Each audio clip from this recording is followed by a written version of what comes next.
안녕하세요. 강남 권산부인과 원장 권영일 박사입니다.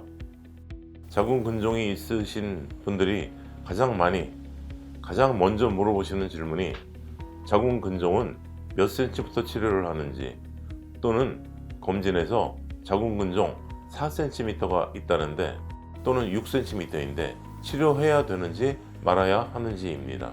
오늘은 이 자궁근종의 크기에 따라 치료 여부를 결정하는 것에 대해 말씀드리겠습니다. 잠시 후 뵙겠습니다.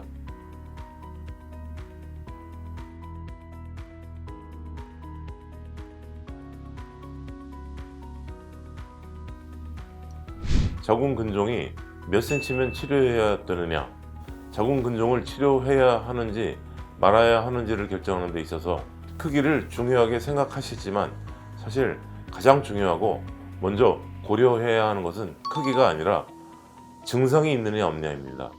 근종의 크기가 어마어마하게 크고 큰 예외적인 경우를 제외하고 크기가 다소 크더라도 증상이 없으면 무조건 치료해야 하는 것이 아니고, 크기가 작더라도 증상이 심하면 치료를 해야 하는 것이죠.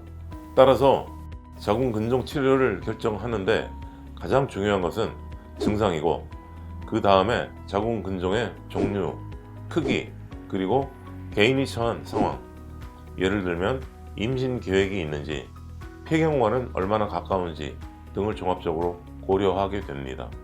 따라서 여러분들께서 자궁근종을 발견하셨다면 제일 먼저 판단하실 것은 자궁근종으로 인한 과다생리, 부정출혈, 생리통, 복부 압박이나 배변, 배뇨 장애 같은 여러분들의 생활을 불편하게 하는 증상들이 있는가 하는 것입니다.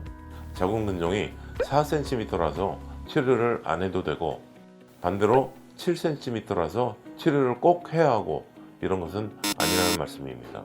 제가 앞선 자궁근종에 대해 꼭 알아야 할 10가지 영상들에서 말씀드린 것처럼 자궁근종은 그 자체가 생명을 위협하거나 장애를 일으키는 것은 아니기 때문에 증상이 있는지 여부가 가장 중요한 것이죠. 그러면 이제 증상이 없는 경우에 치료를 해야 하는 경우를 잘 아시면 되겠죠.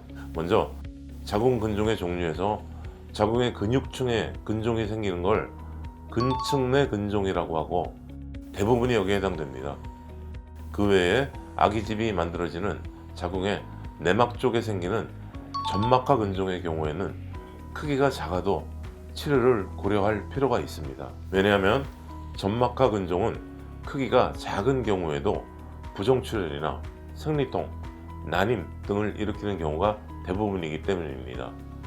결국 이 경우에도 좀 바꿔 말하면 증상을 일으키기 때문에 치료해야 하는 것이지, 크기 때문에 치료를 하는 것은 아닌 것이죠.